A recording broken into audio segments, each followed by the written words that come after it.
मुख्यमंत्री नीतीश कुमार के चौथे चरण की प्रगति यात्रा भागलपुर भी पहुंचेगी 1 फरवरी को। चूंकि 2025 का वर्ष बिहार में चुनावी वर्ष कहा जा रहा है, लिहाजा मुख्यमंत्री नीतीश कुमार अपनी पकड़ को और मजबूत बनाए रखने के लिए जनता के बीच वो पहुंच रहे हैं।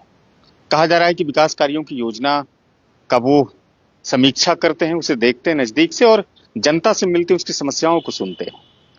राजनीतिक जानकार इस बात को मानते हैं कि नीतीश कुमार अक्सर जब भी चुनाव आता है तो कोई न कोई ऐसा कार्यक्रम वो कर लेते हैं अपनी तरफ से, जिसे विपक्षी उस कार्यक्रम की काट को ढूंढने में लगे रहते हैं और तब तक काफी समय हो चुका होता है।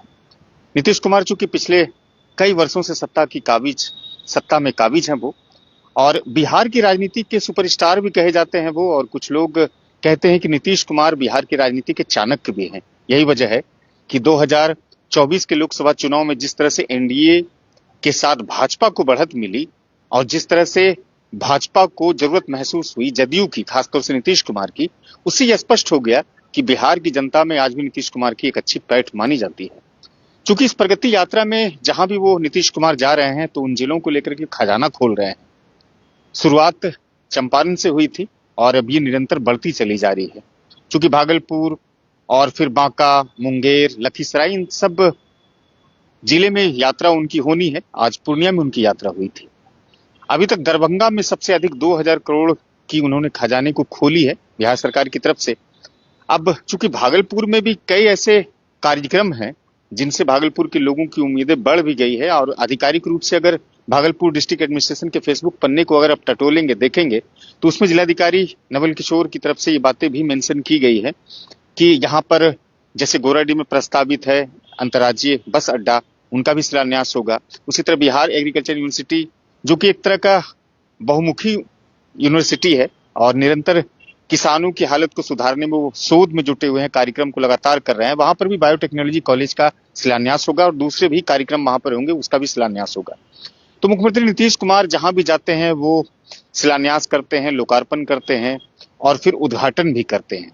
एक चीज मैं आपको बताना चाहूंगा, चूंकि 24 फरवरी को ही देश के प्रधानमंत्री नरेंद्र मोदी का भी आगमन भागलपुर में होने जा रहा है, लिहाजा नीतीश कुमार की यात्रा, उसके बाद फिर देश के प्रधानमंत्री नरेंद्र मोदी की यात्रा से लोगों में भी चर्चा है। हालांकि विपक्षी नीतीश कुमार को इस यात्रा को लेकर के घेरते हैं और केशव यादव कहते हैं कि यात्रा उनकी अंतिम यात्रा है। 2025 का जो विधानसभा चुनाव है नीतीश कुमार का आखिरी चुनाव है और वो एक तरह की अलविदा यात्रा को लेकर के निकले हैं। हालांकि इस बात को लेकर के जदयू सहमत नहीं है और जदयू कहते हैं कि नीतीश कुमार में अभी भी राजनीति शेष बची हुई है। यही वजह है कि नीतीश कुमार के बगैर बिहार के सत्ता की कल्पना कोई राजनीतिक दल नहीं कर सकती है। चूंकि भागलपुर में कई तरह के कार्यक्रमों को करना है, हालांकि 4-5 कार्यक्रम को लगातार यहाँ पर प्रसारित किया जा रहा है। नीतीश कुमार की यात्रा को लेकर के आप भी सोशल मीडिया पर, अखबारों में, तमाम जगहों से आपको सूचना मिली होगी कि वो पहले बिहार एग्रीकल्चर यूनिवर्सिटी आएंगे, फिर वहां पर उनका शिलान्यास करेंगे, उसके बाद फिर वहां से राजनंदीपुर जाएंगे जो कटाव क्षेत्र है। हर साल जो वहां पर लोगों को कटाव झेलनी पड़ती है, जैसे लोगों का जान माल, तमाम तरह के नुकसानात उसे होते हैं, उनको वो देखेंगे। फिर वहां से बहादुरपुर हाई स्कूल आएंगे, जनता को संबोधित करेंगे, जीविका दीदियों से वो मिलेंगे, तमाम तरह की चीजें वहां पर करेंगे। फिर वहां से गोराडी की तरफ उनका काफिला बढ़ेगा जहां पर की बस अड्डा बनना है।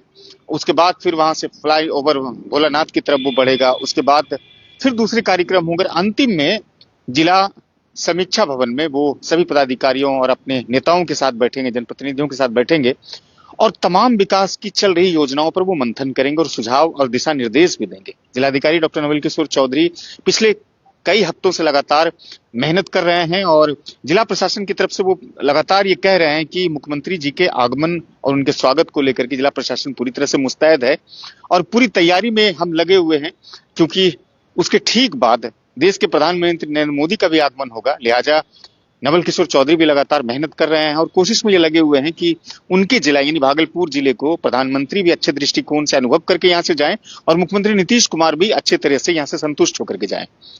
तो चूंकि 2025 का वर्ष, जैसा मैंने कहा कि ये चुनावी वर्ष है, लिहाजा अब चुनाव भी नजदीक ही आने वाली है, इसी वर्ष में चुनाव भी प्रस्तावित है। तो तमाम तरह की चीजें इस वक्त चल रही हैं।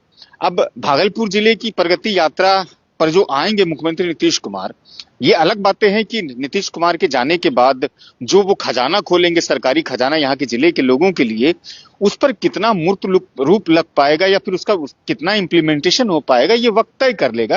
लेकिन फिलहाल लोगों को इस बात से उम्मीदें हैं कि नीतीश कुमार जो कि सबके लिए काम करते हैं, वो हमेशा कहते भी हैं कि हम सभी वर्गों के लिए काम करते हैं, अल्पसंख्यक हो या फिर जो भी धर्म को मानने वाले लोग हों, समुदाय संप्रदाय के लोग, हम सबके लिए काम करते हैं।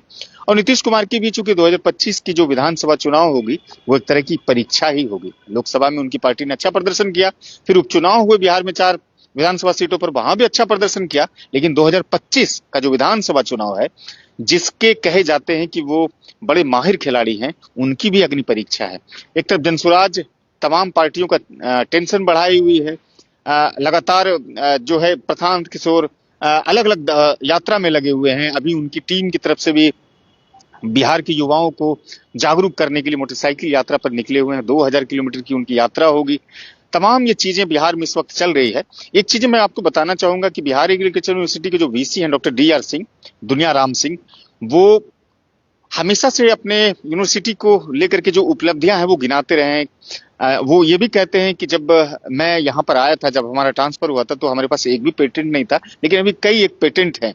चूंकि ट्रेडिशनल कृषि, हमारी परंपरागत कृषि हमारी पूर्वज करते रहे हैं, हमारे पुरखे करते रहे हैं, लेकिन अभी जो मॉडर्न एग्रीकल्चर है, जिसको इंटीग्रेटेड फार्मिंग सिस्टम भी अलग तरीके का, ये एक तरह का ये पैटर्न है एग्रीकल्चर को लेकर के, इन सब चीजों पर जोर हो रहा है। चूंकि बिहार एग्रीकल्चर भी लगातार ये मेहनत कर रहा है कि किसानों की आय दुगनी कैसे हो, और ये जो एक मौसम आधारित खेती होती है, जो कि धान और मक्का, उसके अलावा गेहूं, उसके अलावा जो अल्टरनेटिव फार्मिंग हो, वो कैसे हो सकती है।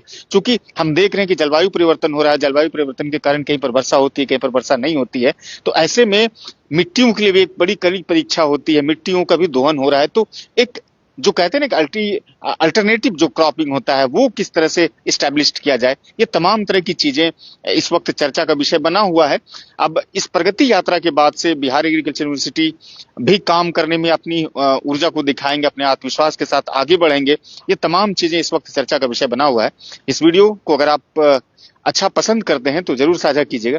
आपसे मैं बार बार आग्रह करता हूं कि आप अच्छी खबरों के लिए सिटीजन टाइम्स को फॉलो कीजिए, लाइक कीजिए। हमारे इस फेसबुक पेज पर आप निरंतर बने रहिए, हमारे अपडेट से जुड़े रहिए। इजाजत दीजिए, मिलते हैं दूसरे वीडियो में। शुक्रिया।